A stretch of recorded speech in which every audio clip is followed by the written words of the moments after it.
Politiquement parlant, y a-t-il une interprétation de cette attitude ou, parce que quelqu'un me disait, puis finalement, Denis Sassou Nguesso n'est pas un politique, en fait, c'est un criminel formé pour, voilà, s'emparer d'un pays. Toujours l'habitude de dire que, et c'est vraiment le fond de ma pensée, Sassou Nguesso, c'est un gangster déguisé en homme politique pour satisfaire ses fantasmes. Je ne le dis pas à la légèreté. Quand on regarde tous les faits, on se rend compte qu'il n'a aucune, je dis bien, aucune culture, disons, aucune éducation. Je parle même de l'éducation civile. On ne retrouve pas d'éducation civile chez lui. On ne trouve pas d'éducation de l'État, c'est-à-dire de formation de l'État, c'est-à-dire la culture de l'État.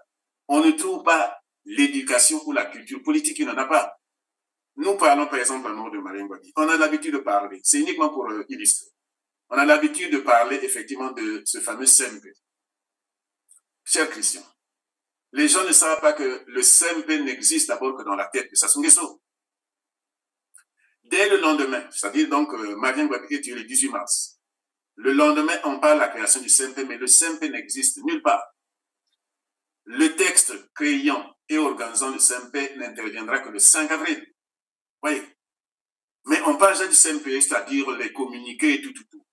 C'est le mode de fonctionnement, effectivement, bon, de ce que l'on peut appeler, je vais dire, disons, ordinairement, me permettez, disons, effectivement, disons, cela, d'un crapule. Hein. Parce que quelqu'un qui a l'éducation, qui a la formation requise, ne peut fonctionner que par la loi, surtout quand il s'agit d'affaires publiques. Sans loi, il n'y a pas légitimité d'inaction. Or, chez lui, c'est toujours comme ça. Donc, je répète... Est-ce que c'est ce qui peut aussi justifier son hostilité à la formation, à l'éducation? Il a même retiré l'instruction civique et tout cela dans le programme scolaire, et on voit bien ce qu'il a fait de l'éducation au Congo. Nous avons parlé du modus operandi. Là, vous trouvez effectivement une caractéristique principale de Sassou Nguesso qui est dans son ADN. Le fait que chez lui, les choses, c'est lui. Le reste n'existe pas. À la tête d'un État, c'est un peu comme si vous mettez un éléphant, disons, dans une maison de porcelaine. C'est comme ça, mon cher Christian. C'est-à-dire que chez lui, c'est dans sa tête. Il n'a pas l'idée que, ben, effectivement, même quand vous n'êtes qu'à trois, vous ne pouvez plus fonctionner comme si vous étiez seul. Or, Sassou Nguesso continue à fonctionner comme si, au début et à la fin, il n'y a que lui. Et c'est ça qui fait cette casse dans le pays. Donc, c'est clair et net, je répète ce que je viens de dire. Sassou Nguesso, c'est d'abord et avant tout un gangster et qui n'utilise l'État que comme moyen, effectivement, pour satisfaire ses fantasmes. Et ça se vérifie. Ça se vérifie. Mais mon cher Christian, regardons les chiffres, effectivement, disons, les budgets, disons, du Congo. Le Congo n'a jamais connu une guerre, je le rappelle bien. Le Congo n'a jamais connu, disons, une guerre avec un autre État. Les seules guerres de Sassou Nguesso, c'est des guerres contre ses citoyens. Et qu'est-ce qui peut expliquer le poids du budget militaire dans le budget, disons, le budget national? Qu'est-ce qui peut l'expliquer? Et qu'est-ce qui peut expliquer que, ben, effectivement, disons, le budget sur l'éducation soit aussi atrophié? Et donc, les Congolais, malheureusement, doivent encore s'attendre à des événements tragiques parce que nous avons suivi aussi quelques autres fichiers audio qui circulent sur la toile, qui font état de ce qu'on aurait envoyé des Rwandais dans le pool à partir de Ndari, c'est ce qu'on nous dit. Et là, on se rend bien compte également qu'il y a déjà des jeunes ben voilà, qui vivent dans le pool, qui commencent à réagir et qui disent, ben, écoutez, ça, on ne laissera pas faire, on sera obligé de se défendre. Et quand il dit se défendre, on imagine un peu à quoi on est en train d'aller maintenant là. Et c'est là où je me dis finalement, et comme par hasard, c'est lorsqu'on va vers les échéances électorales qu'il y a toujours ces violences-là. Est-ce que envoyer des Rwandais dans le pool, c'est une forme de provocation en fait? C'est ce que j'allais te dire. Si jamais on vous posait la question de savoir qui est Denis Sassou Nguesso, en deux mots, vous direz quoi? Psychopathe.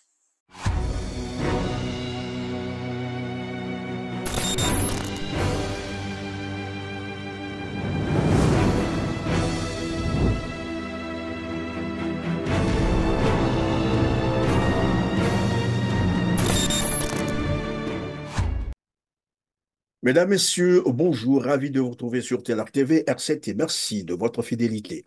18 mars 1977, 18 mars 2024, 47 ans jour pour jour, le président congolais Marien Ngouabi fut égorgé en plein jour. Un assassinat qui va entraîner une série d'autres assassinats de hautes personnalités politiques, militaires et religieuses, parmi lesquels les assassinats du cardinal Émile Biaenda le 22 mars 1977 et de l'ancien président de la République du Congo, Alphonse Massamba Deba, le 25 mars 1977, dont la dépouille avait été jetée aux fauves du parc zoologique de Brazzaville, disent certaines langues, sans compter de nombreux autres cadres civils, militaires et politiques assassinés dans la même période.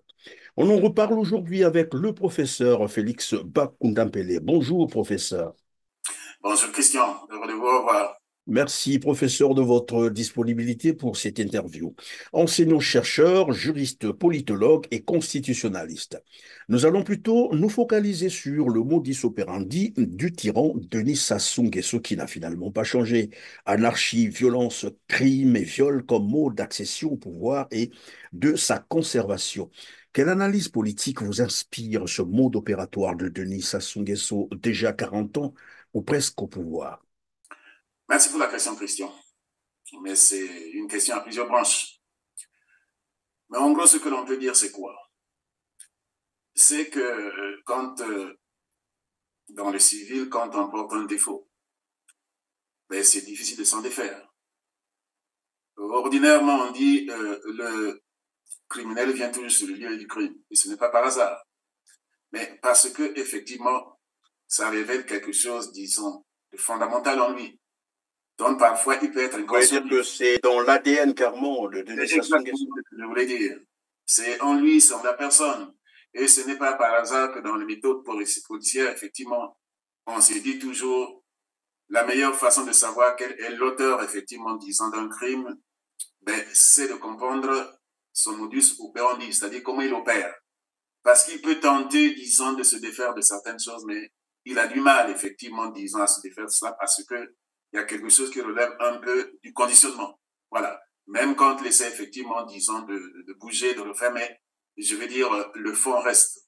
Et donc, dans le cas de M. Sassou Nguesso, dans le cas du Congo, dans le cas, effectivement, de l'histoire dramatique du Congo, je pense que quand on regarde M. Sassou Nguesso, on retrouve, effectivement, disons, cette cohérence-là. Je veux dire, disons, ce conditionnement, c'est cela.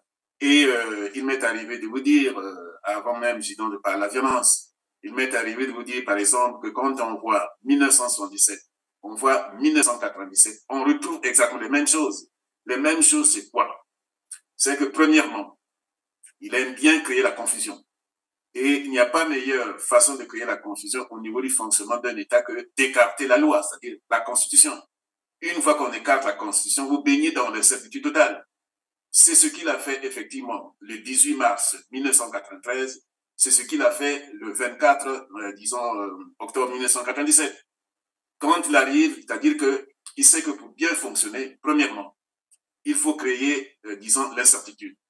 Ensuite, l'anarchie, la violence, de telle sorte que les gens n'aient plus la possibilité de faire une lecture, je vais dire, sereine des situations. Donc, c'est ça. Et on retrouve ça dans toute l'histoire du Congo à partir du moment où Sassou Nguesso est entré comme acteur de la vie politique congolaise. Donc, presque incertitude, c'est-à-dire donc bannissement de la loi, en l'occurrence dans la loi constitutionnelle, incertitude. Lorsque vous parlez du bannissement de la loi, lorsqu'on lui pose la question sur son accession, bien sûr, au pouvoir en 1979, il dit que ce n'était pas un coup d'État, c'était plutôt le respect de la Constitution. Donc en réalité, il n'a jamais reconnu qu'il a fait un coup d'État. Les choses se sont passées différemment. Vous avez reconquis le pouvoir par la force en 97 comme vous l'aviez conquis par la force en 79. Alors les élections, ce n'est ni nécessaire ni suffisant pour avoir le pouvoir. Non. Mais est-ce que vous comptez être un jour élu? Non. Et je voudrais rectifier. Et en 79, nous n'avons pas conquis le pouvoir par la force. En 79, c'était le parti unique et c'était une session ordinaire du comité central qui s'était tenue. C'était le principe de l'époque. Nous étions élus président du comité central et puis nous avons organisé un congrès et nous avons été élus à ce congrès. Et quiconque était élu au congrès était chef du parti et chef de l'État.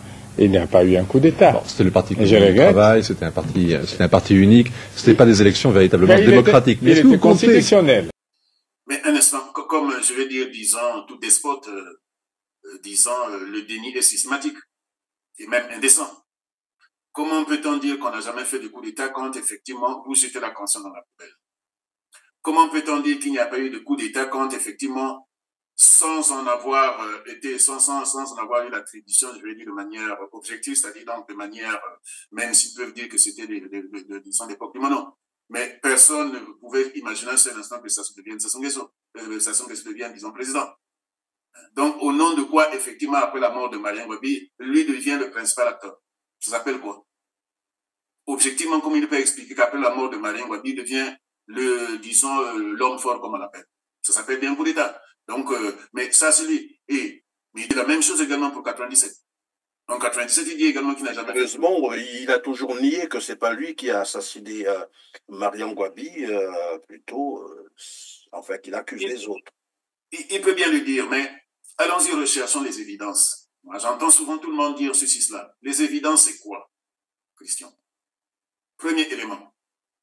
Il est ministre de la Défense et homme de confiance de Sassou Nguesso. Moi, je me rappelle, parce que, un petit rappel. Homme de confiance de Mariam Ngouabi, vous voulez dire? Oui, c'est ça, homme de confiance de Mariam Ngouabi. Je me rappelle, disons, cher Christian, uniquement pour rappel. Quand Mariam Ngouabi est tué, je suis en seconde. Je suis en seconde avec certains aînés, notamment Benjamin Moussila, avec qui nous étions en seconde, un certain Vincent Kéguédo.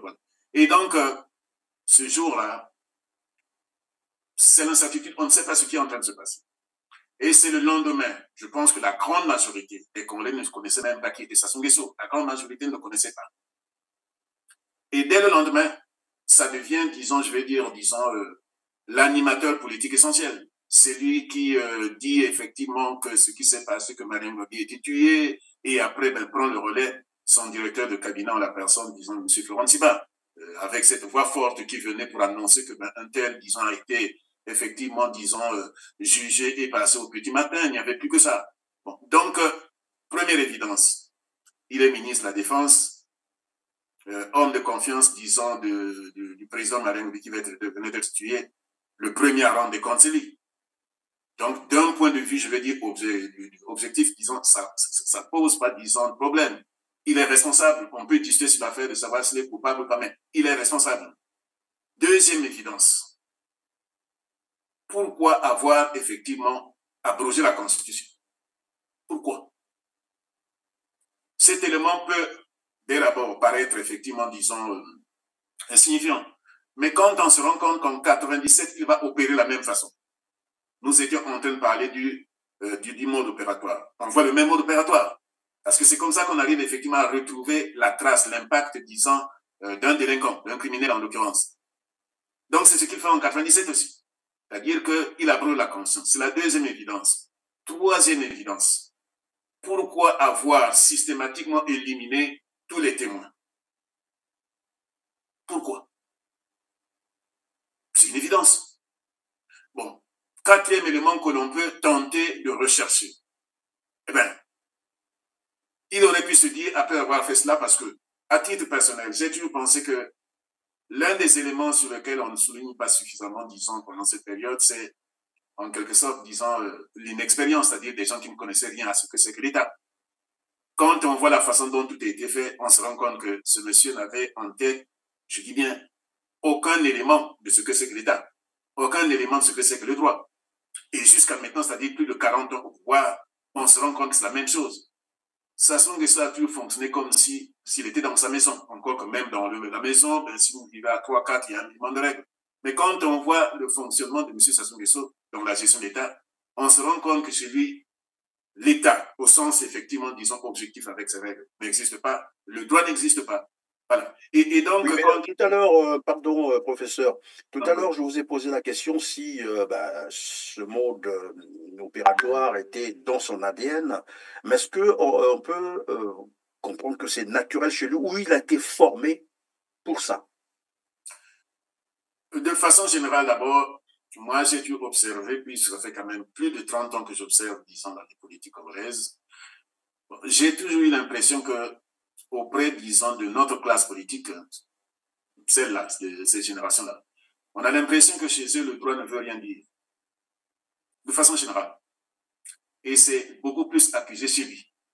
C'est-à-dire qu'ils peuvent vous expliquer quelque chose, mais quand ils sont en train de vous expliquer quelque chose, ben, on a l'impression que chez eux, ça se passe dans leur tête et non dans... Non. L'élément principal dans le fonctionnement de l'État, c'est la règle. S'il n'y a plus la règle, il n'y a plus d'État. Moi, je me rappelle, vous étiez en train d'interviewer un collègue qui était un proche, disons, d'Ange Diawara. Et vous lui avez posé la question suivante, bon, notamment le fait que un frère à Diawara avait été tué, disons, par inadvertance, et puis bon, le compatriote était en train d'expliquer. Et vous lui avez opposé, il dit, mais pourquoi, disons, implorer en quelque sorte le pardon, ou disons, la compréhension, disons, de M. Diawara? Ne fallait-il pas se référer à la règle? Donc, je vous dis que de façon générale, votre question est pertinente. Chez le fonctionnement, disons, des hommes politiques, surtout cette classe politique, on a l'impression que c'est un peu, disons, par relation personnelle, c'est par convention, mais pas, disons, par la règle. Donc ça, c'est d'abord l'idée générale. Maintenant, l'autre aspect, c'est lequel? Bon, c'est de dire que, disons, chez Sassou Nguesso, parce que cette constance, disons, des événements graves, bon, à peu près 10 ans déjà, bon, donc 3 ans seulement après l'indépendance, et ensuite 63, 68, 77 de façon successive. Je me suis posé la question, mais comment cette confusion totale, disons des choses? Je pense que l'idéologie marxiste a été de quelque chose. La plupart de ces gens avaient lu Marx. Et chez Marx, il y a un principe qui pose dès le départ, que, en quelque sorte, la loi n'est rien. La loi, c'est dans la superstructure, l'essentiel, c'est dans la base. Et j'ai eu l'impression que chez eux, eh ben, en fait, ce qui compte, c'est le fait essentiel et puis le reste. Est-ce que, pardon, professeur, est-ce que c'est une attitude politique?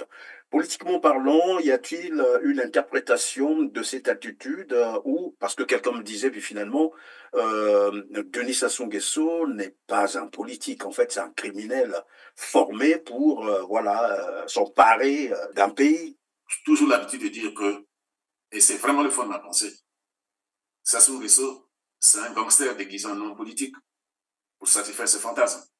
Je le dis par la légèreté.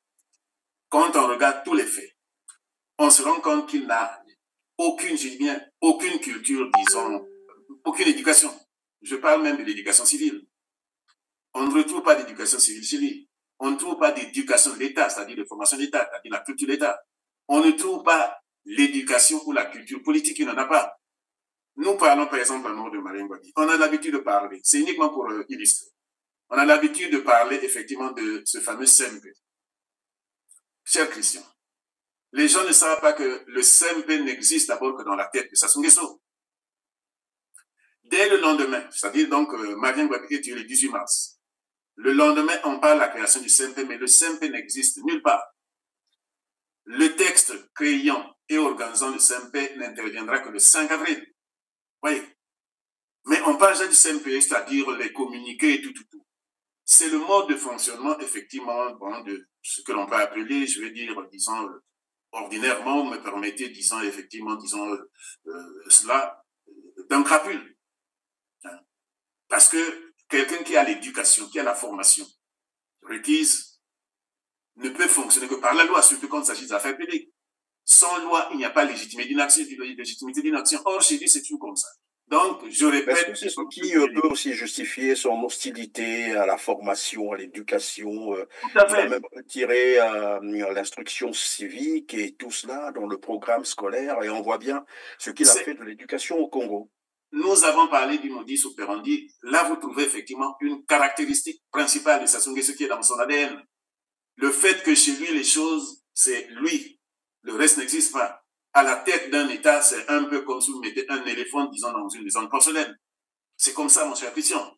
C'est-à-dire que chez lui, c'est dans sa tête. Il n'a pas l'idée que, ben, effectivement, même quand vous n'êtes qu'à 3, vous ne pouvez plus fonctionner comme si vous étiez seul. Or, Sassou Nguesso qu'on y a fonctionné comme si, au début et à la fin, il n'y a que lui. Et c'est ça qui fait cette casse dans le pays. Donc, c'est clair et net, je répète ce que je viens de dire. Sassou Nguesso, c'est d'abord et avant tout un gangster. Et qui n'utilise l'État que comme moyen, effectivement, pour satisfaire ses fantasmes. Et ça se vérifie. Ça se vérifie.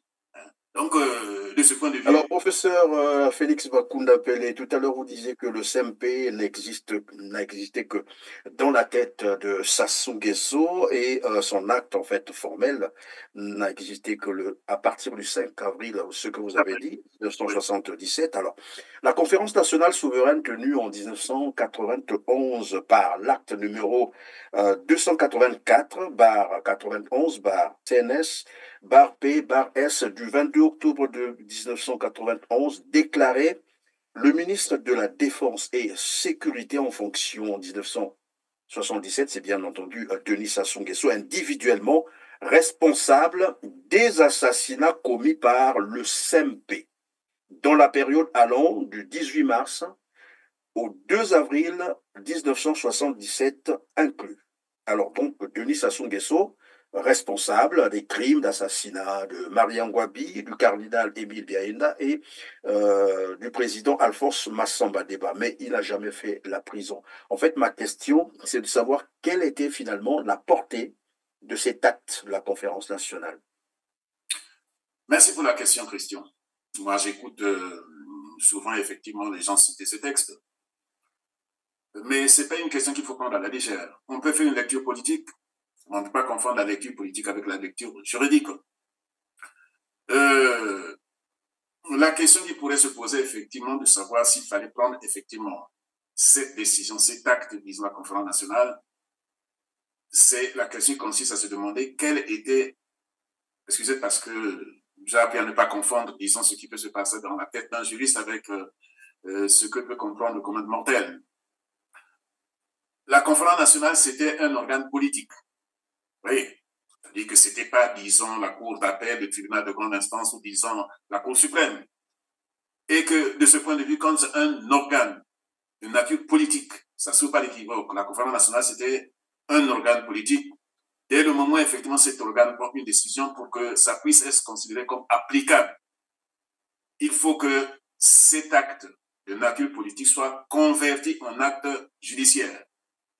Donc, de ce point de vue, effectivement, moi, je ne peux pas dire qu'à partir du moment où la conférence nationale avait dit il fallait le retenir comme tel et le rendre exécutoire. Et l'un des éléments qui peut nous permettre de donner des indications, c'est la suivante. L'un des éléments, c'est le suivant, pardon. Bon, le fait que la conférence nationale a décidé cela, et on a autorisé Sassou Nguesso de se présenter comme candidat à la présidentielle. Donc, c'est un paradoxe. C'est un paradoxe. Donc, ça veut dire qu'il y avait déjà des doutes, mais je me rappelle quand même cette période qu'il y a eu effectivement débat. C'est-à-dire la question posée, il y a eu débat. Dès déjà, disons, 91, où on se pose la question de savoir les actes pris par la conférence nationale doivent être considérés comme des actes exécutoires au plan du droit ou uniquement des actes politiques. Et je pense que le fait que c'était un prélat qui avait été à la tête de la conférence nationale, je pense que ça a calmé les jeux, c'est-à-dire qu'il a utilisé effectivement, je vais dire, disons, son autorité morale pour apaiser les jeux, pour dire, écoutez, on met cela, on se rappelle effectivement cet acte, le fameux acte, disons, 018 qui a été traité, discuté. Vous voyez, c'est ça. Donc, moi, bon, je serais tenté de dire que entre l'acte pris par la conférence nationale et l'acte exécutoire au plan du droit, il y a quand même une nuance. Et la nuance est introduite déjà par le fait, disons, est illustrée par le fait que, bien qu'il y ait eu cet acte, Sassou Nguesso a été considéré comme candidat à la présidentielle, personne ne lui a disputé. Ça, c'est un premier élément. Deuxième élément qui me permet de nuancer un peu dans ce qu'on peut appeler la politique comparée. Prenons, puisque, en quelque sorte, disons, la conférence nationale, ou les conférences nationales en Afrique ont été inspirées par ce qu'on a appelé en France les États généraux de 1789. En 1789, quand effectivement les États généraux, disons, ont lieu, effectivement, disons, en mai, disons, en 1789, il y a ce que l'on peut appeler des actes qui avaient été pris, notamment la création, disons, le fameux, disons, la déclaration, disons, des droits de l'homme et des citoyens. Vous voyez? Donc, un peu par comparaison, on peut se poser la question de savoir, est-ce que c'est un acte politique ou un acte juridique? Vous voyez? Eh bien, pendant longtemps, il y a eu un débat et on n'avait jamais considéré cela comme étant effectivement un acte, je vais dire, disons, juridique qui s'impose tout de suite. Il aura fallu en France attendre une décision que connaissent les constitutionnalistes ou les juristes de façon générale, une décision du 16 juillet 1971 qui a effectivement intégré la Déclaration des droits de l'homme et du citoyen dans le corpus constitutionnel pour dire que ça avait valeur constitutionnelle. Voyez, donc, par comparaison, on peut dire que les autres également ont eu son problème et qu'il aura fallu un acte, je vais dire, disons, différent, un acte spécifique pour intégrer l'acte politique, donc constitue la Déclaration des droits de l'homme et du citoyen de 1789 dans le corpus. Oui, mais qu'est-ce qu'il aurait fallu faire concrètement? Est-ce que le procès Mariam Gouabi pouvait être relancé ou peut être relancé parce que finalement, jusqu'aujourd'hui, on ne nous a jamais présenté le vrai coupable de cet assassinat? C'est une question très importante. C'est une question très importante. Au fond de moi-même, j'ai tendance à considérer que les événements successifs que nous vivons dans ce pays ont un lien avec ce qui s'est passé en 1977. Qu'est-ce qui fait que dans notre histoire politique depuis 1977, il n'y a pas de paix qui perdure? C'est-à-dire, chaque fois que l'on essaie de retrouver une certaine sérénité, eh bien, il y a toujours des événements nouveaux qui apparaissent un peu comme perturbés. J'ai déjà dit auprès d'un de vos confrères, notre cher Georges, j'ai déjà expliqué que, puisque nous parlons en termes de modus operandi chez Sassou Nguesso, que chez lui, c'est systématique, c'est-à-dire qu'il faut qu'il démontre que, ben oui, on a besoin de l'homme fort, c'est-à-dire pour calmer une situation, c'est-à-dire donc, en quelque sorte, disqualifier les civils, disqualifier la société civile, disqualifier les élites. Parce que quand effectivement, là, disons, nous verrons parce que nous allons parler des violences, parce que dès le moment où effectivement il y a l'instabilité, l'anarchie, la violence, un homme fort s'impose, c'est-à-dire chez nous, l'armée. Et donc, il a besoin de ça pour démontrer que non, il n'y a pas de lecture, je vais dire, normale à faire. Il faut qu'effectivement, on fasse ce qu'on appelle en droit un état d'exception. Et une fois que, effectivement, cet état d'exception lui a permis d'avoir le pouvoir s'imposer, eh bien, qu'est-ce qui se passe? Ben, il y a la paix. Il y a la paix, c'est-à-dire, effectivement, ben, tu vois, donc, chez lui, c'est systématique. Et ça fait partie de modus operandi, c'est-à-dire, violence, calme, violence, calme, violence, calme, pour dire pourquoi, effectivement, il faut que ce soit toujours lui. C'est-à-dire, il faut que ce soit un homme fort, c'est-à-dire, il faut que ce soit une lecture militaire. Donc, comme tu dirais d'ailleurs, à qui profite le crime, c'est ça. C'est pour ça que je vous ai dit que, ben, effectivement, dans les événements de 77, il faut lire cela. Ça fait partie, disons, de son mode opératoire. Il faut faire de telle sorte, parce que qu'est-ce qui se passe? Nous verrons dans ce qui est en train de se passer. Pour moi, c'est prémonitoire, disons, à ce que nous allons vivre dans les moments qui vont arriver. Il faut qu'il fasse de telle sorte que les gens soient dans la terreur. Il faut qu'il fasse de telle sorte qu'effectivement, ben, les gens se tairent chez eux. Que, ben, effectivement, on puisse parler en termes de droit. Qu'on puisse parler en termes, disons, je vais dire tout simplement de raison, d'objectivité. Donc, je pense précisément par rapport à votre question que d'une façon ou d'une autre, il faudra investiguer sur cette situation. Il faudra l'investiguer parce que dès que vous y investissez, vous trouvez en quelque sorte, je veux dire, la lumière sur tout ce qui se passe dans ce pays. Ne fût-ce que parce que dans toutes les séquences, on trouve le même mode opératoire, c'est-à-dire donc écartement de la loi, c'est-à-dire on met la loi de côté, il y a l'incertitude, il y a l'anarchie, il y a la violence, et puis il y a l'homme fort. Vous retrouvez, disons, ces différentes phases-là. Donc, qu'est-ce qu'il faudra faire? Je pense que, parce que, effectivement, je vais dire, l'histoire évolue quand même, que Sassou Nguesso comme vous et moi passera. Je pense que nous ne pouvons pas laisser ce mauvais legs, disons, auprès, disons, de nos jeunes générations. Il faudra d'une façon ou d'une autre trancher. Et du point de vue du droit, la question se pose même pas puisque le principe est toujours que quand il y a des éléments nouveaux, on est obligé effectivement de reprendre dans la situation. Donc, que ce soit sous l'angle juridique ou judiciaire, si vous voulez, que ce soit sous l'angle politique, on ne pourra pas faire, disons, l'économie de, je vais dire, disons, de l'interrogation, de la convocation de ces événements-là. Que s'est-il passé? À peu près, la moyenne des Congolais aujourd'hui arrive au moins une certaine certitude. C'est que ceux qui ont été sanctionnés n'étaient pas les véritables, disons, criminels. Que les criminels étaient parmi ceux qui étaient proches de Mariam Gouabi. Je pense qu'aujourd'hui, tout individu qui peut faire une lecture, je vais dire, moi, je regarde beaucoup de nos compatriotes africains, pas congolais, qui font des vidéos sur les grands événements, disons, de l'histoire politique africaine.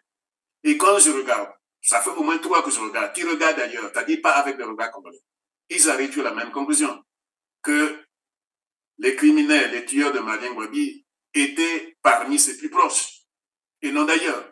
Donc, sans être effectivement dans ce que l'on pourrait reprocher les démons congolais, ben, ces compatriotes africains arrivent à la même conclusion.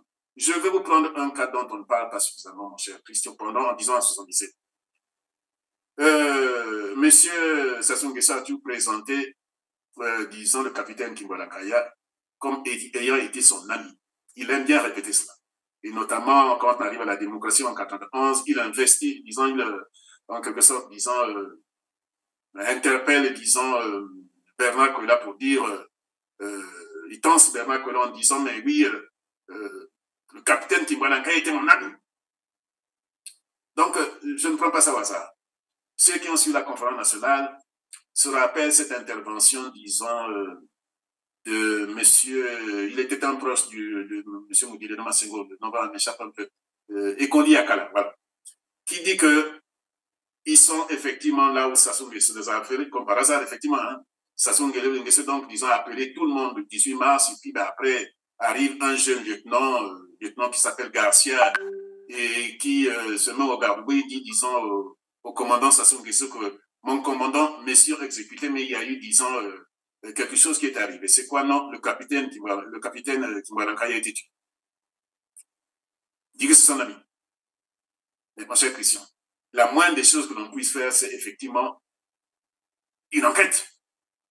Naturellement, oui. Ça n'a jamais été fait. Il dit que c'est son ami. Et on sait les conditions. Je veux dire, ce monsieur était marié avec des enfants. Je ne sais pas quel est le grade, disons, de ce militaire, Garcia, c'est son nom. Il dit qu'il se met au garde à vous, il dit non, ben, il y a eu un incident, le capitaine Kimbola Kaya a été tué. Christian, quand il y a quelqu'un qui a été tué, et pas n'importe qui, dans la vie politique congolaise, je ne peux pas parler de la vie militaire, mais Kimbola Kaya n'était pas n'importe qui. Est-ce qu'on a mené l'enquête pour savoir exactement dans quelles conditions ce que je ne sais pas, ce lieutenant appelé accident, ben, effectivement, est arrivé? Rien. Or, nous retrouvons ce fonctionnement-là dans toute la vie, disons, la vie politique, disons, Sassou Nguesso.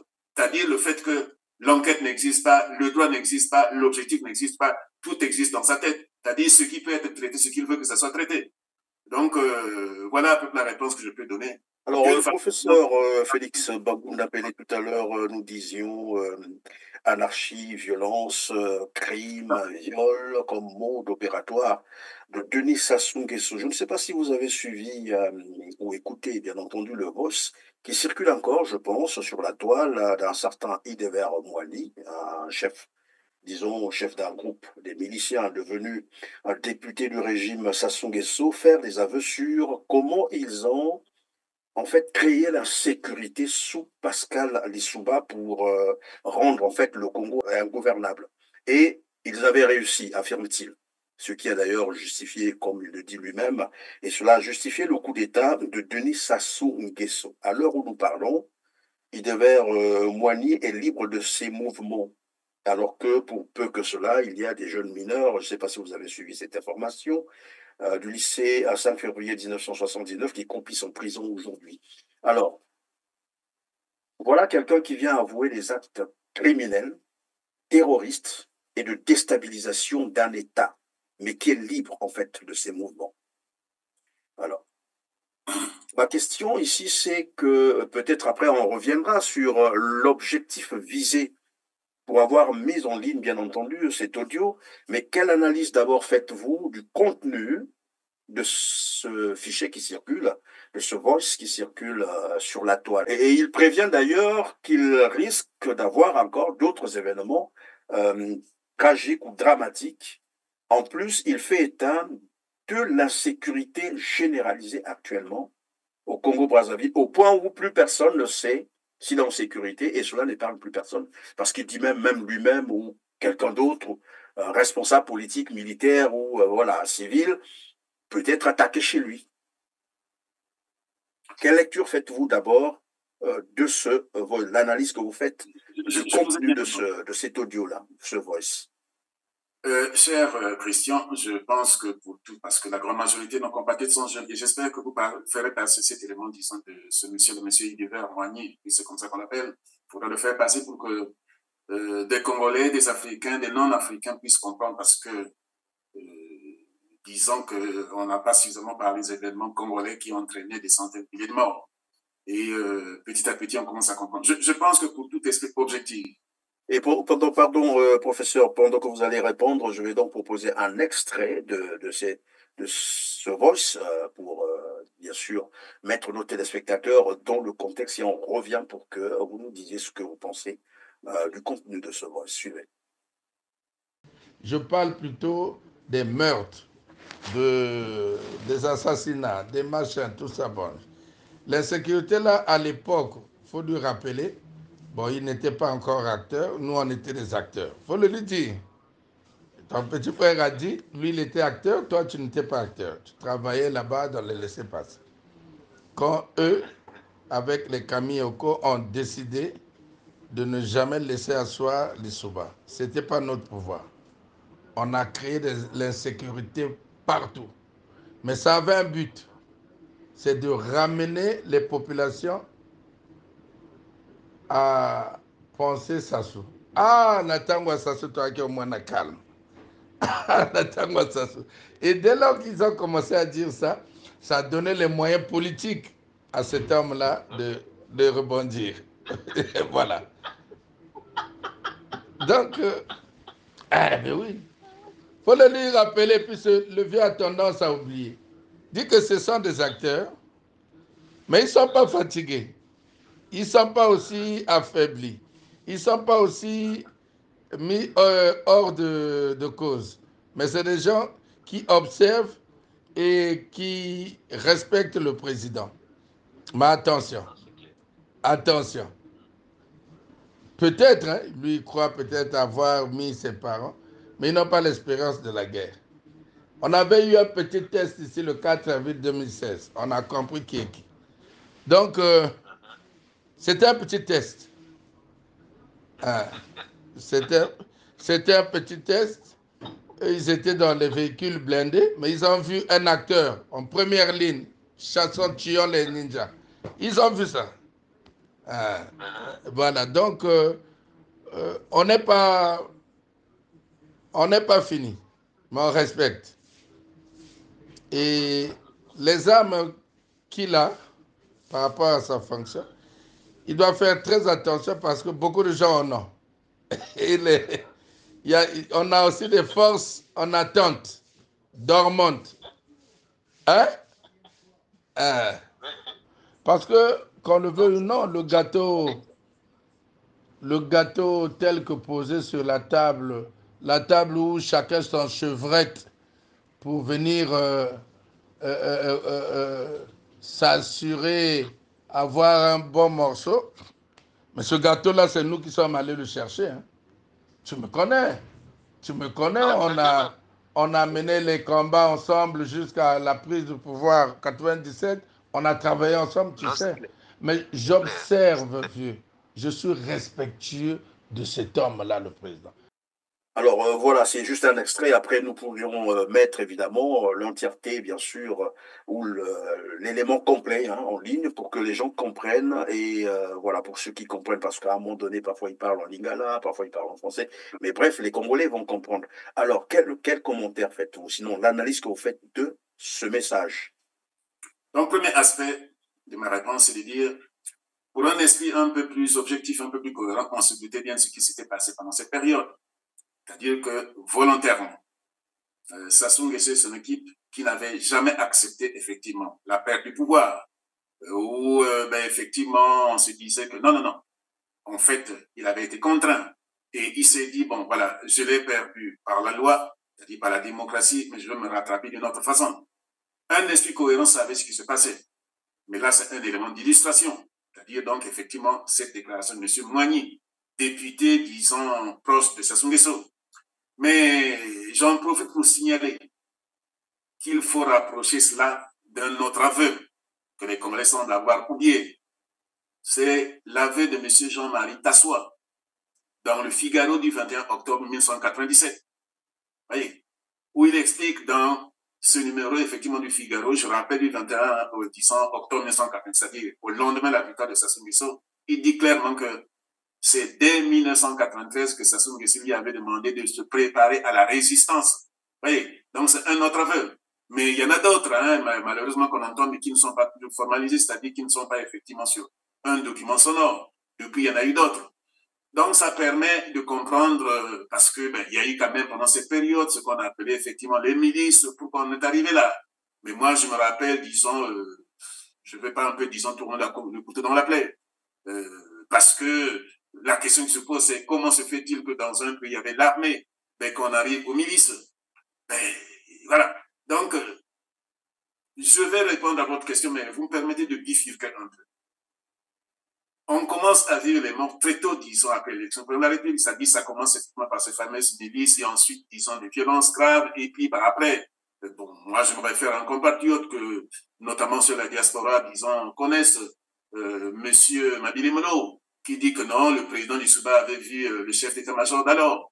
C'est-à-dire, Lissouba avait reconduit le chef d'état-major laissé par l'autre pour lui dire, mais écoutez, il y a des violences, qu'est-ce qu'il faut faire? Bon, effectivement, le chef d'état-major lui répond que c'est pas une affaire de l'armée. C'est-à-dire que, oui, l'armée n'est pas préparée pour cela. Je rappelle quand même qu'entre-temps, en janvier 92, c'est-à-dire avant l'élection du président, l'armée était sortie effectivement des casernes pour défendre effectivement, disons, les intérêts corporatifs.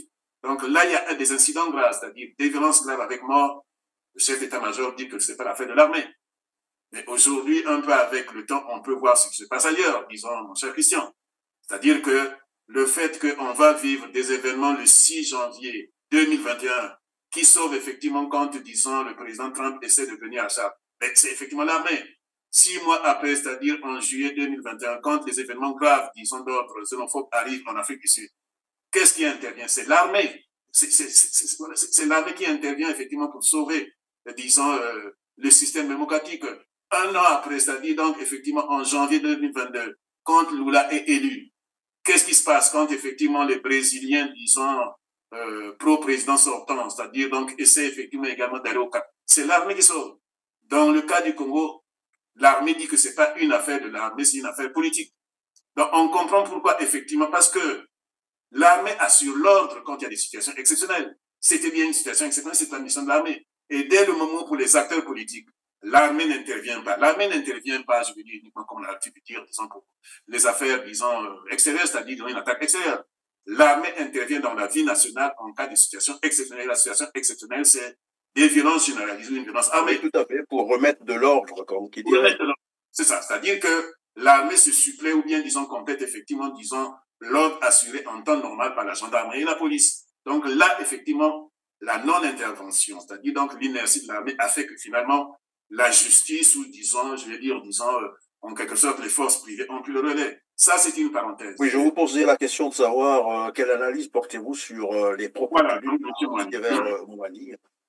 Donc, c'est d'abord une illustration, je vais dire, disons, ça sortait une illustration de ce que, par exemple, pour les observateurs qui pouvaient analyser la situation congolaise, pouvaient déjà savoir, c'est-à-dire avaient déjà dit ou compris. Et là, c'est effectivement une illustration que, voilà, effectivement. Mais je vais dire surtout, une fois qu'on dépasse effectivement le fait d'illustration qui, honnêtement, pour les observateurs, n'est pas étonnant. Ce que illustre M. Moani, c'est quoi? Lui qui se considère effectivement comme effectivement un élément qui a déterminé, il le dit d'ailleurs, disons dans la vidéo, un élément qui a participé au retour, disons, et au rebond de Sassou Nguesso comme homme politique, il le dit bien dans la vidéo, se rend compte que il n'en profite pas assez ou bien il y a d'autres qui en profitent. Bon, donc ça, effectivement, ça permet de comprendre l'une des raisons, effectivement, disons, de son intervention, c'est de dire que, écoutez, bon, d'accord, je le soutiens, mais ça, c'est vraiment propre, effectivement, au discours congolais. Généralement, on n'incrimine pas, on n'indexe pas directement le chef. On essaie de dire, oui, c'est pas lui, mais c'est d'autres. Mais la raison, c'est celle-là. C'est-à-dire que la politique, je le dis toujours, mon cher Christian, c'est un peu comme les chercheurs d'or. Quand les gens se lancent dans la recherche de l'or, ils forment une communauté. Et dès qu'ils s'approchent de l'or, ou bien qu'ils arrivent, c'est fini. Le consensus qu'on trouvait avant n'existe plus. C'est la même chose également pour les partis politiques. Donc, ceux qui disent que non, au Congo, en Afrique, les gens vont dans les partis politiques par des réflexes communautaires ou tribaux pour être, je vais dire, trivial, c'est là où j'ai la plus dire qui se trompe. C'est au départ qu'on est ensemble. Mais dès qu'on est proche du gâteau, ce que les gens appelaient effectivement réflexe communautaire n'existe pas. Donc, il suffit que la vie politique africaine tienne, marche un peu pour que les Congolais africains retrouvent les réflexes normaux et universels, c'est-à-dire l'intérêt. On ne va pas chez quelqu'un uniquement parce qu'il est de chez soi. On va vers lui parce qu'on estime que par son biais, je tiens par son biais, on atteindra son but. Quand on n'atteint pas son but, on se fiche pas mal de la tribu. Donc, c'est la deuxième explication. La troisième, qu'il faut rattacher effectivement à ce que nous avons dit au début, effectivement, du nom chez Sassou Nguesso, c'est que, effectivement, M. Moani, comme d'autres, ont commencé à se rendre compte que eux-mêmes n'étaient pas totalement à l'abri du modus operandi de Sassou Nguesso, que ça n'arrive pas qu'aux autres. Que le système peut se retourner contre eux-mêmes, c'est ça? Tout à fait. C'est ça. Que ça n'arrive pas qu'aux autres. Petit à petit, on voit, mais c'est un tel, c'est d'autres, mais qui sait? Et de toute façon, nous l'avons déjà vu. M. Dabira était l'un des grands acteurs proches de Sassou Nguesso. C'est lui qui a écrit cet ouvrage Congo-Brazzaville à feu et à sang, où il se présente comme étant Grand Cobra. Grand Cobra dans son livre. L'ouvrage publié chez l'Armatan en 1998. Le Congo-Brazzaville a fait à sang. Il se proclame comme un proche de Sassou Nguesso, que si on appelle Cobra, c'est effectivement se défendre, résister, je m'assume. On sait ce qui lui est arrivé. Monsieur Marcel Nsourou, c'est la même chose. Monsieur Adoua Guiton, je ne le connais pas, mais j'entends parler. Donc, oui, ils sont nombreux comme ça, finalement. Ça, c'est au niveau, je veux dire, mais au niveau communautaire. Mais même ceux qui ne sont pas forcément, du point de vue africain, des proches de M. Sassou Nguesso, il y en a nombreux. Vous prenez, disons, notre compatriote, l'avocat maître Martin Bemba. Je vous ai dit que c'était, disons, le maître d'œuvre de la Constitution de 92. Il est allé avec Sassou Nguesso. Après, c'était quand même surprenant. Et puis, on voit ce qui lui est arrivé. Donc, aujourd'hui, je pense que Maître Mbemba, c'est quelqu'un qui peut dire bien des choses de Sassou. Et je pense qu'au fond de lui-même, il se dit que j'ai commis une erreur. Donc, voilà un peu dans l'histoire politique ce que l'on peut tirer à titre indicatif, parce qu'il y aurait effectivement beaucoup d'interprétations à faire. Mais oui, mais il y a certains, pardon, professeur, certains pensent que c'est, bon, d'aucuns ont pensé que c'est une frustration, comme vous venez de le relever, peut-être qu'ils ne trouvent plus son compte et qu'il faut, voilà, hausser le temps pour faire un appel de pied. Mais d'autres pensent que c'est un porte-voix, comme qui dirait, d'une écurie du pouvoir, dont bien sûr ce que tout le monde sait aujourd'hui, la succession, c'est-à-dire de Sassou Nguesso. Ce n'est pas faux. Ce n'est pas faux et j'y ai pensé, mais sauf que je me disais que je réserve effectivement cette lecture sur, je vais dire, disons, l'analyse d'interprétation qu'on pourra faire effectivement, disons, de la note de M. Florent Tiba. Et qu'est-ce que je veux dire par là? C'est que... Avant la note de Florent Tiba, à côté de, disons, de ce voice, il y a aussi la réaction de Pierre Ngolo, qui a donné son point de vue, bien entendu, sur l'insécurité généralisée, où il a même expliqué, il fut une époque où on pouvait se balader de Bakongo à Makelekele ou de Talangay à Bakongo jusqu'à des heures indues.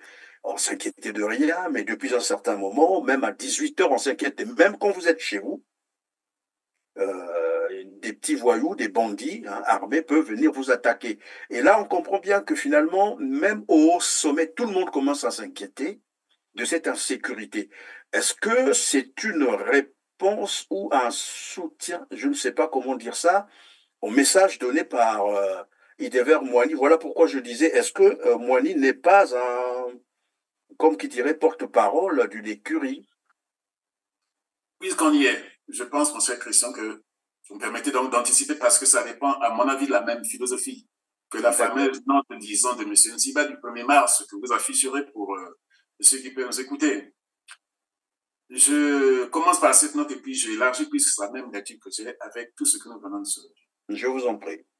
Bon, moi, je n'ai pas eu la même lecture que les 40 majorités des compatriotes, y compris sur la diaspora, qui effectivement ont tiré, me permettez l'expression, sur la lettre de M. Nsiba. Je pense qu'il y avait, ce qui relève l'apparence, et il y avait, disons, les dessous. Moi, je pense que M. Florent Nsiba, par cette lettre, par cette note, a voulu dire ceci. Je résume. Vous vous rendez compte? Il est allé jusqu'à la hisser ministre. Mais puisque lui en tant que directeur de cabinet... Je ne vais pas vous couper, professeur, c'est pour que nos téléspectateurs aussi comprennent de quoi vous êtes en train de parler. Il s'agit de la note donc de Florent Thiba, le chef du cabinet de Denis Sassou Nguesso, sur l'affaire Françoise Joly, qui, ben voilà, il a dit que c'est une fille compétente, ben voilà, dont le président ben voilà, a nommé à titre, je sais pas, de conseiller spécial, avec rang de ministre, bien entendu. Et donc, c'est de cela que vous étiez en train de parler. Juste question de mettre nos téléspectateurs au parfum pour qu'ils ne se perdent pas. Voilà, non, mais c'est un communiqué puisque nous avons eu la note signée. C'est une note signée. Donc, pour moi, c'est-à-dire qu'il y a ce qui relève l'apparence, c'est-à-dire qu'effectivement, pour dire non, non, non, qu'il dénonçait cela. Bon, pourquoi j'ai des doutes, effectivement, sur cette apparence, sur ce décor-là? Parce que les résultats étaient attendus. La note de M. Nsiba était destinée, ben, on pourrait dire destinée, effectivement, parce que les critiques sont venues essentiellement de l'extérieur, c'est-à-dire la diaspora. Donc, pour dire non, ne la critiquez pas. Qu'est-ce que ça pouvait avoir comme effet? L'effet, c'est en quelque sorte de rallumer le feu. C'est comme s'il a réussi à attiser le feu. Donc, ça ne servait à rien. Et puisque je ne considère pas qu'il est idiot, je me dis non, le but visé, ce n'était pas celui-là. Le but que visait M. Florent Nsiba, directeur de cabinet de M. Sassou Nguesso, c'est de dire, vous vous rendez compte, il est allé jusqu'à la lycée, membre du gouvernement. Autrement dit, lui également est déçu. Et puisqu'il est déçu et qu'il faut trouver une façon de dire sans mettre effectivement son patron. Professeur, pardon, vous êtes en train de nous dire que, enfin, selon ce que vous êtes en train de dire, c'est mon interprétation, vous êtes en train de nous dire que Florent Thiba également n'est pas, voilà, de cet avis, c'est-à-dire n'est pas d'accord de la nomination de cette dame au cabinet du président de la République. C'est ma lecture, j'en suis convaincu. J'en suis convaincu. L'histoire, disons, de ces deux personnalités, M. Nsiba et M. Sassou Nguesso, peut être retratée. Mais je vais d'abord dans mon explication et après, si vous voulez, pour bien illustrer, je reviendrai à leur histoire à tous les deux. Une façon de jeter l'huile au feu, alors. Mais cher Christian, mais comment nous avons tous appris qu'elle avait rang, disons, de ministre? C'est pas à ce courrier-là. Mais avant ce courrier, on savait que c'est une proche collaboratrice du pouvoir en place de M. Sassou Nguesso, mais on ne savait pas quel est son statut. Et quand on est ministre, ensuite, c'est déjà un problème puisqu'elle n'a pas la nationalité congolaise, jusqu'à preuve du contraire. C'est encore plus compliqué puisque ça veut dire que experte et tout, c'est-à-dire que si vous remettez en quelque sorte la même fonction à un individu qui relève la nationalité, qui est de nationalité étrangère, celui qui est d'origine étrangère gagnera beaucoup plus puisqu'on estime qu'il ne travaille pas pour son pays. Parce que dans l'activité de l'État, il y a ce qu'on appelle la notion, disons, de service public. C'est-à-dire, d'une part, c'est pour l'intérêt dans le général, et donc l'intérêt général ne suppose pas forcément contrepartie, mais quand c'est quelqu'un qui est effectivement d'origine étrangère, qui vient travailler, disons, pour effectivement satisfaire l'intérêt général, il est payé un peu plus puisqu'il ne travaille pas pour son État. Donc, M. Nsiba. Juste pour vous donner une précision, évidemment, nous avons envoyé nos correspondants sur place, des gens, pour aller vérifier au journal officiel s'il y avait un décret comme ça qui attribuait la nationalité congolaise à cette dame. En tout cas, ils ont été, voilà, les portes ont été fermées, on leur a dit, voilà, on n'en sait rien, ça ne vous regarde pas. Bon, donc, ça veut dire que si ce décret-là existait, on leur aurait présenté le décret. Donc, ça veut dire qu'elle n'est pas congolaise. Voilà. Pas congolaise, de toute façon, bon. Je vais dire, disons, notre administration est ce qu'elle est, c'est-à-dire qu'ils peuvent introduire a posteriori ou tout, et puis même antidater. Ça, ils en sont capables, à partir du moment où on trie sur effectivement les chiffres, la dette, sur les statistiques démographiques. Bon, ça, c'est un petit détail, c'est l'enfance de là, ils peuvent faire comme ils le veulent. Mais ce qui est sûr, c'est que la grande majorité des Congolais savent que, disons, pratiquement tous les Congolais savent que cette dame n'est pas congolaise. Donc, le dessous, la réalité du courrier, c'est que M. Nsiba a voulu nous dire, voyez-vous, jusqu'où il est allé. Et puisqu'il ne peut pas, en quelque sorte, tourner le couteau dans la plaie, dans les relations assez compliquées, assez complexes qu'il a eues, disons, avec M. Sassou Nguesso, il a préféré le dire par le biais, disons, de la défense de cette dame-là. Donc, à quoi cela participe? Une fois cela dit, il y a une chose qui caractérise, disons, la classe politique congolaise, c'est le double discours. Ils sont capables, en face, de vous dire ceci, à côté, de dire le contraire. Mais chez tous, ils sont pratiquement tous comme ça. Ils manient très bien, disons, de manière artistique, le double discours. Et naturellement, M. Nsiba, qui est avec M. Sassou Nguesso dans la vie politique congolaise depuis 1977, le manie très bien. Donc là, effectivement, il en a usé. Le fond de sa pensée, c'est celui-là. Mais qu'est-ce que ça veut dire? Ça veut dire, cher Christian, que en réalité, dans l'anarchie, dans la violence, dans, je veux dire effectivement, disons, le vent qui va dans tous les sens que nous voyons dans la vie politique congolaise, la guerre de succession à Sassou Nguesso est depuis lancée. La guerre est ouverte, la guerre de succession. Et donc, naturellement, ceux qui disent que, ben oui, il participe d'une écurie, y compris, il faut y ajouter également, disons, M. Florent Siba. M. Florent Siba, par ce courrier, avec le dessous que je viens effectivement de sortir, démontre qu'il ne participe pas non plus à l'écurie de Sassou Nguesso sur certaines affaires.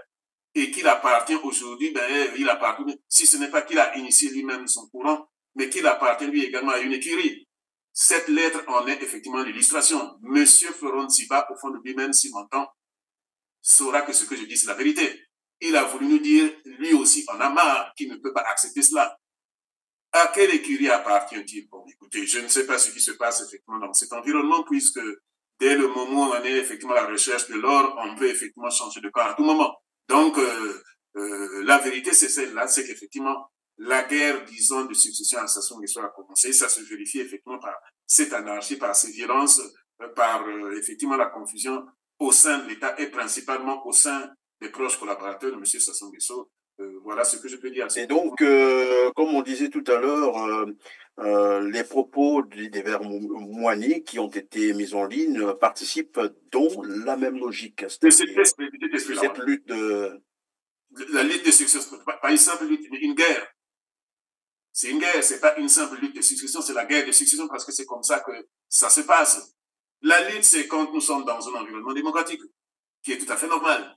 Or là, le plus souvent, c'est des violences graves, c'est des morts. C'est effectivement la zizanie au sein, disons, du staff supérieur de l'État. Donc, non, c'est pas une lutte, c'est une alors, guerre. finalement, donc, les événements dramatiques annoncent, bien entendu, Hidébert Moigny.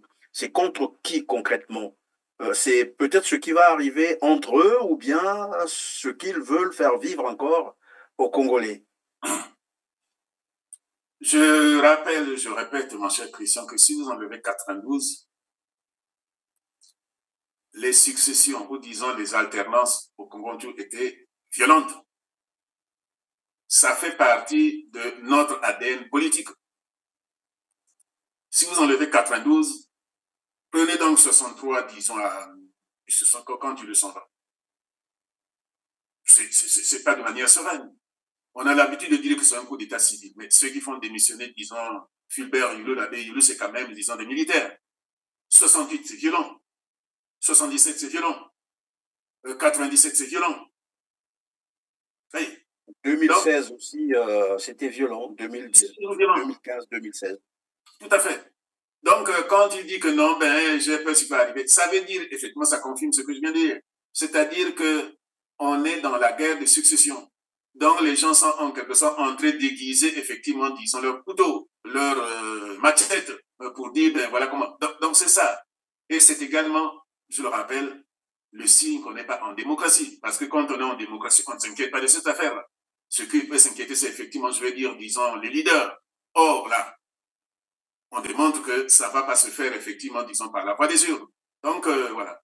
Donc, cela veut qu'on est dans le despotisme et qu'en despotisme, qu'effectivement, les changements, les successions, les alternances, entre guillemets, se font tout de manière violente, c'est-à-dire que ceux qui peuvent éventuellement l'emporter, puisqu'ils pensent qu'effectivement, le pouvoir va rester ce qu'il est, c'est-à-dire effectivement bien compartimenté, se disent que ben, il faut se préparer effectivement à la guerre. Parce que c'est ça qui ressemble effectivement à la culture politique semée par Sassou Nguesso dans ce pays. Et voilà ce que ça veut dire. Voilà. C'est ça. Et donc, les Congolais, malheureusement, doivent encore s'attendre à des événements tragiques parce que nous avons suivi aussi quelques autres fichiers audio qui circulent sur la toile, qui font état de ce qu'on aurait envoyé des Rwandais dans le pool à partir de Ndari, c'est ce qu'on nous dit. Et là, on se rend bien compte également qu'il y a déjà des jeunes ben voilà, qui vivent dans le pool, qui commencent à réagir et qui disent, ben écoutez, ça, on ne laissera pas faire, on sera obligé de se défendre. Et quand il dit se défendre, on imagine un peu à quoi on est en train d'aller maintenant là. Et c'est là où je me dis finalement, et comme par hasard, c'est lorsqu'on va vers les échéances électorales qu'il y a toujours ces violences-là. Est-ce que envoyer des Rwandais dans le pool C'est une forme de provocation, en fait. C'est ce que j'allais te dire. Parce que là, enfin, Sassou Nguesso, entre guillemets, a été élu il y a 2 ans. Mais ici, l'échéance, c'est pas une échéance. Je veux Là, dire, il parle déjà de 2026, voilà. Ils sont déjà voilà. dans... Non, en plus, en l'occurrence, c'est pas vraiment l'échéance formelle. C'est l'échéance physique. Je pense que tous ceux qui observent bien savent, se rendent compte que M. Sassou Nguesso, je vais dire qu'il est dans la dernière ligne droite. Et que cette ligne droite, disons, cette dernière ligne droite ne se confond pas avec, effectivement, l'échéance formelle, c'est-à-dire selon la date. Donc, c'est ça. Et qui sont autour, nous nous regardons de loin, mais qui sont autour le voient, le sentent, l'auscultent. Donc, ils savent bien qu'on est proche d'une échéance. Parce que, effectivement, l'échéance formelle, c'est en démocratie. L'échéance formelle, c'est en démocratie. Quand on n'est pas en démocratie, eh bien, effectivement, je vais dire, l'échéance est liée à la personne parce que le régime politique congolais, le système politique congolais est personnalisé. Après, je me posais la question de savoir si les événements qu'annonce bien sûr Idéver Moani, ce n'est pas non plus ce qui risque d'arriver dans le pool bientôt là. Il faut le craindre. Mais ma question, comment faire pour arrêter ça? Est-ce qu'il n'y a pas des mécanismes pour arrêter tout cela? Le cas, par exemple, d'Idéver Moani, qui vient faire, comme qui dirait, l'apologie de la violence, du crime, de guerre, crime contre l'humanité. C'est lui-même qui avoue, hein.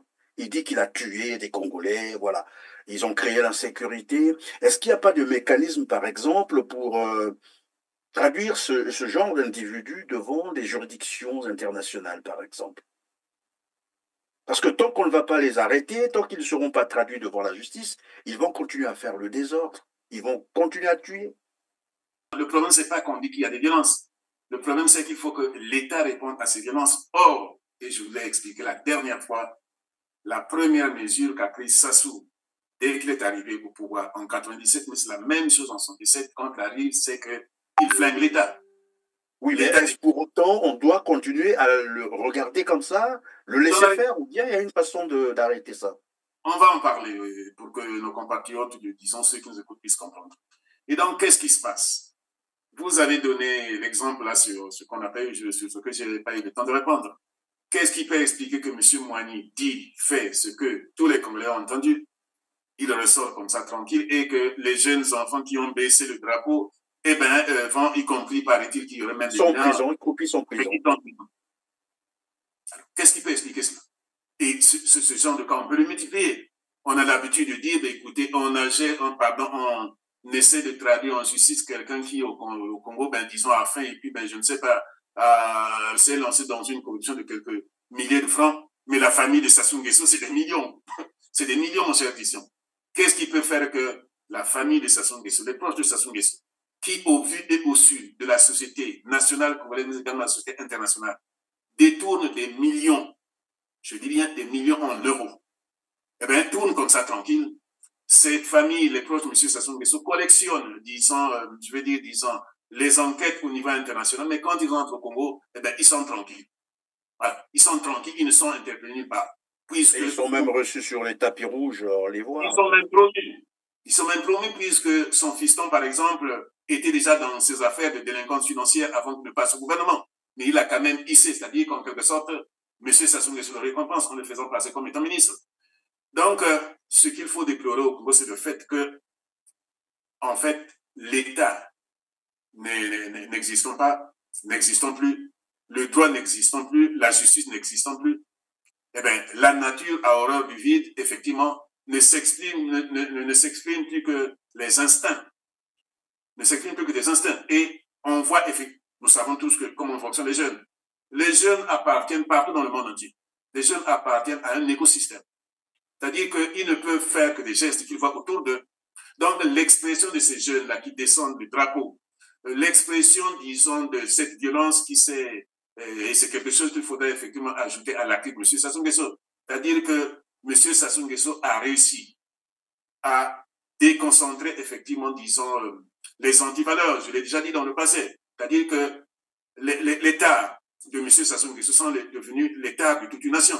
C'est-à-dire qu'il déteste l'État, il déteste le droit, il sème la zizanie partout. C'est devenu le comportement de la majorité des Congolais. Et puisque l'État ou le droit qui devait servir effectivement, disons, de régulateur, ne fonctionne plus, ça se vérifie par ce que nous sommes en train de vivre dans notre société, c'est-à-dire l'anarchie généralisée. Et nous n'en avons pas fini, mon cher Christian.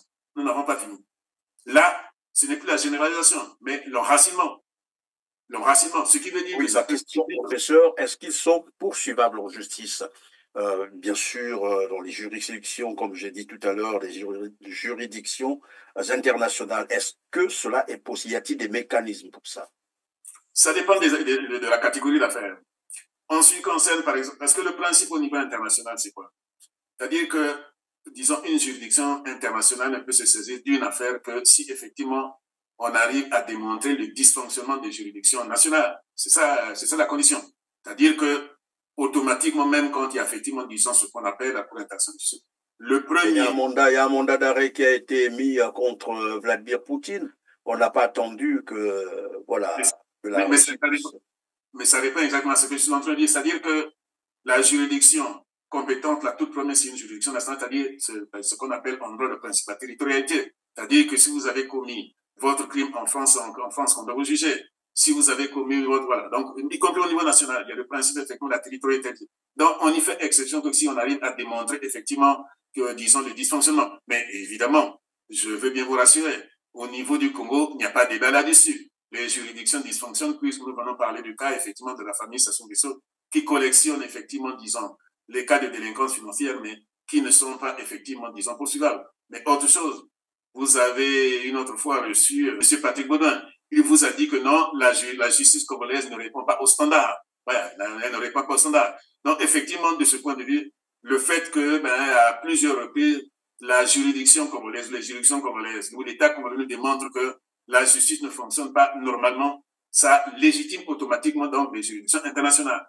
Donc, ce que je peux vous répondre... Aujourd'hui, le cas, par exemple, la France, aujourd'hui, a joui du principe de la compétence universelle, c'est-à-dire on peut poursuivre des voyous, des bandits comme ceux qui entourent, et lui-même d'ailleurs, Sassou Nguesso. Et ce n'est pas un hasard, ils le savent, disons, mon cher Christian, puisque parmi tous ceux qui sont cités ou qui ont été cités dans le passé, quand ils sortent, c'est maintenant avec des passeports diplomatiques. Donc, ça veut dire qu'ils le savent. Donc, ce qui veut dire qu'aujourd'hui, ils savent que, ils ont commis des actes tellement graves qui sont effectivement répertoriés quelque part, que quand ils sortent, c'est toujours effectivement, disons, munis des passeports diplomatiques pour effectivement, disons, ne pas être arrêtés quelque part. Donc, ça veut dire qu'effectivement, ils le savent. Voilà. Mais donc, voilà. Non. La justice internationale est effectivement compétente puisque le dysfonctionnement de la justice congolaise ne souffre pas d'équivoque. Tout le monde le sait. Voilà. Alors, pour terminer, professeur, puisque nous sommes à la fin de notre émission, voilà, votre réponse tiendra lieu également du mot de la fin. Alors, malgré tous ces crimes d'assassinat, nous l'avons dit tout à l'heure, nous avons démontré à ce que Denis Sassou Nguesso représente concrètement, et il est auteur de plusieurs crimes. De toute façon, c'est lorsque nous disons crimes contre l'humanité, c'est démontrable. De toute façon, les preuves existent. Voilà. Et Denis Sassou Nguesso lui-même le sait. Malgré tout cela, qu'est-ce qui peut expliquer qu'une partie de l'élite congolaise continue à lui faire confiance et à l'accompagner dans ses projets, j'allais dire macabres? Cher Christian, c'est une question très très importante. Un point tel que vous ne pouvez imaginer. Parce que, Christian, c'est difficile, pour ne pas dire c'est impossible de construire ou de faire fonctionner un État sans l'élite. C'est difficile, c'est impossible. C'est un peu ce que j'ai dit auprès, disons, de nos compatriotes africains qui sont réunis à Conakry pour dire qu'effectivement, pour suppléer à la défaillance, effectivement, du chef de l'État, une théorie que je soutiens et demande depuis aujourd'hui près de 20 ans, qu'il faudra recourir. Non, on ne peut pas se passer d'une élite. L'élite est indispensable dans le... Nous ne sommes pas, disons, dans les États traditionnels, nous sommes dans les États modernes. Et les États modernes fonctionnent avec des compétences requises dans les différents domaines. Mais le drame chez nous, au Congo particulièrement, cher Christian, c'est que notre élite est très fragile.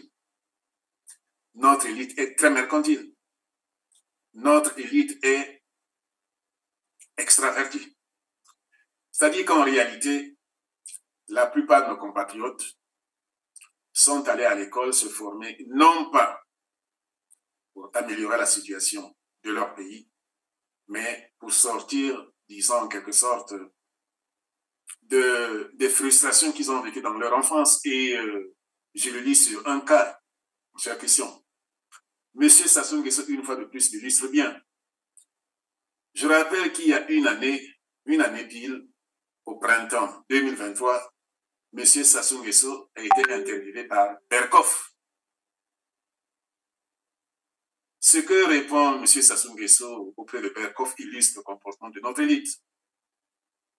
Il brosse un peu la situation qui était la sienne, où il était enfant, c'est-à-dire donc qu'il tirait le diable par la queue, qu'il était malheureux, ne pas tourner autour du pot, qu'il manquait quelques popettes, disons à sa mère. Et quand effectivement Berkoff lui parle, il dit aujourd'hui général, c'est-à-dire qu'il rappelle. Autrement dit, vous voyez d'où je suis parti. Ce n'est pas un hasard. C'est-à-dire qu'en fait, de toute son enfance et pendant qu'il grandissait, il n'a caressé qu'un seul rêve. Qu'un seul rêve. C'est de sortir de la vie misérable dans laquelle il est né et a grandi. C'est M. Sassou Nguesso lui-même qui le dit chez Berkoff. C'est-à-dire, pour ceux qui savent lire entre les lignes, il dit général devant vos jours. Autrement dit, j'ai réussi. Ce que dit M. Sassou Nguesso auprès de Berkoff, vous le retrouvez auprès de l'élite congolaise. L'élite, celle qu'on appelle l'élite congolaise formée, est habitée par ses démons, est habitée par ses antivaleurs, est habitée par ses carences, mon cher Christian. L'élite congolaise est fragile et les maux que nous vivons dans ce pays sont liés à cela. C'est-à-dire qu'ils ont pris des formations, non pas pour effectivement servir la communauté, tout en se servant aussi eux-mêmes, mais uniquement pour sortir de cette misère, de ces frustrations. Sortir de la précarité est une chose, mais après détruire voilà, cet environnement, ce pays qui vous a tout donné, je crois qu'il y a un souci là. Cette élite, c'est quand même des gens formés qui sont supposés conseiller évidemment leur gars, leur gourou. Cher Christian, je vais vous dire exactement la lecture ou l'analyse que je fais souvent de l'État en Afrique et principalement dans notre pays. En général, je ne vais pas me lancer dans des débats doctrinaux qui seraient compliqués pour ceux qui nous entendent et principalement pour nos compatriotes. Quand on définit l'État, on dit quoi? Généralement, le mot, on dit, ben oui, c'est ce qui appartient à tous. Et c'est parce que ça appartient à tous qu'il faut effectivement le préserver tout en se servant. Dans la tête des Africains et particulièrement des Congolais, principalement de l'élite congolaise, l'État, c'est ce qui n'appartient à personne. Et donc, quand tu peux te servir, eh bien, n'hésite pas un seul instant. Et c'est pour ça que je vous rappelais l'autre jour le fils à Sassou Nguesso qui dit que non, vous ne pouvez pas poursuivre un instant. Mais si vous prenez quelque chose qui ne vous appartient pas, vous devez être poursuivi. Donc, M. Sassou Nguesso le dit chez Berkoff.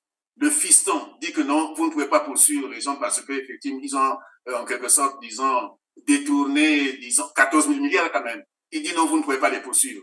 Eh bien, vous voyez le comportement de l'écrasante majorité de l'élite congolaise. Il considère que c'est la haine, c'est une jalousie, voilà, c'est la haine. C'est une jalousie parce qu'ils ont réussi un exploit. Donc, ce que dit Sassou Nguesso, ce que dit son fils, vous retrouvez ça auprès de l'élite congolaise. L'élite congolaise n'est, je vais dire, disons, technique, je vais dire, disons, de nom. Mais le but visé, l'objectif visé, c'est effectivement, je vais dire, disons, de se servir, un peu comme le fait Sassou Nguesso. Et quand ils le font, ils s'estiment que c'est un exploit. Je ne le dis pas au hasard, Christian.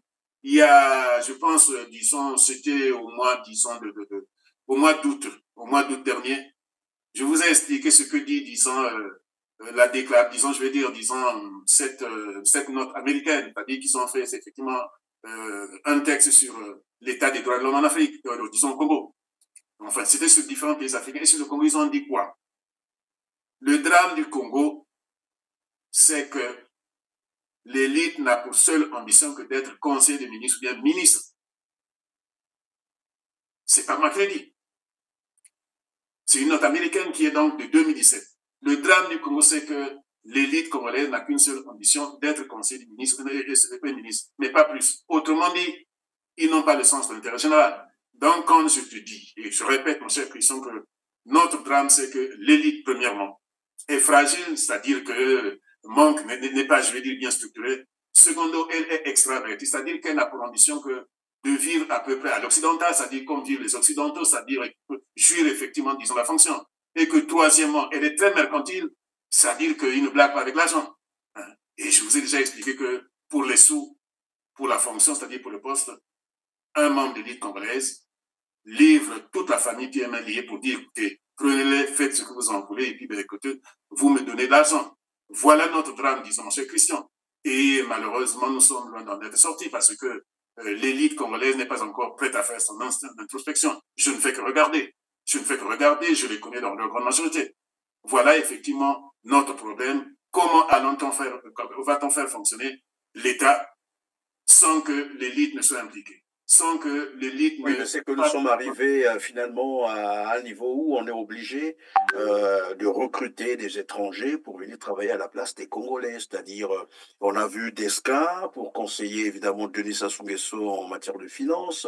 Il y a un certain Pigas qui gère la communication de Denis Sassou Nguesso. Aujourd'hui, c'est une dame rwandaise qu'on nomme pour gérer le pétrole congolais à l'extérieur. Et puis, bon, voilà, tout ce qui est diplomatie extérieure du Congo. Il y a un problème, il y a un réel problème. Et dire que l'élite congolaise existe, ça commence un peu à poser problème. C'est-à-dire, ça interroge. Encore pour ce dont il utilise effectivement, disant ces experts extérieurs, il y aurait bien des Congolais. Mais le drame ailleurs, le drame par ailleurs, mon cher Christian, c'est que même quand on laisse là, c'est-à-dire le fait que, en fait, là où Sassou Nguesso utilise, les experts extérieurs, il pourrait avoir effectivement des experts nationaux, il y a un autre problème. Mon cher Christian, moi, je suis dans plusieurs villes, je l'ai déjà dit à plusieurs, je suis dans plusieurs villes françaises et dans plusieurs pays occidentaux. Il y a quelque chose que j'ai constaté. Moi, quand j'arrive dans une ville, le premier lieu que je fréquente, c'est l'université. Cher Christian, je le dis ou je le répète, quand j'arrive, je vois les étudiants de la plupart des pays africains.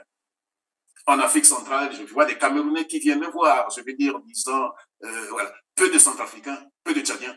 Mais en tout cas, quand vous prenez tous les pays d'Afrique centrale, c'est-à-dire les Gabonais, dans tous les domaines, mon cher Christian, c'est difficile de rencontrer un Congolais étudiant. Ce qui veut dire par rapport à ce que vous venez effectivement d'expliquer, c'est que non, le pire est à venir. C'est-à-dire que nous allons nous retrouver dans une situation, en raison de l'inconséquence, effectivement, M. Sassou Nguesso, c'est-à-dire que dans 5-10 ans, eh bien, il y aura une carence, disons, de gens formés dans tous les domaines. Parce que là, la situation est encore limitée parce que la plupart des gens, ce sont ceux qui ont été formés dans les années antérieures. C'est ça. Donc, c'est ceux-là encore, disons, qui de façon résiduelle servent. Mais dans 10-15 ans, ce sera effectivement un vide sidéral. Et donc, ça, c'est véritablement un drame. La question que vous posez, c'est un drame. Voilà. Parce que M. Sassou Nguesso, nous avons suivi M. Obenda quand il explique qu'il faut construire l'université, qu'il a passé 1 mois ou 2 mois auprès de Sassou Nguesso pour lui faire comprendre que c'est impératif. C'est impératif. Mais mon cher Christian, regardons les chiffres, effectivement, disons, les budgets, disons, du Congo. Le Congo n'a jamais connu une guerre, je rappelle bien. Le Congo n'a jamais connu, disons, une guerre avec un autre État. Les seules guerres de Sassou Nguesso, c'est des guerres contre ses citoyens. Et qu'est-ce qui peut expliquer le poids du budget militaire dans le budget, disons, le budget national? Qu'est-ce qui peut l'expliquer? Et qu'est-ce qui peut expliquer que, ben, effectivement, disons, le budget sur l'éducation soit aussi atrophié? Merci, professeur Félix Bankunda Pélé, d'avoir été avec nous. Mais si on vous posait la question de savoir qui est Denis Sassou Nguesso, en 2 mots, que diriez-vous?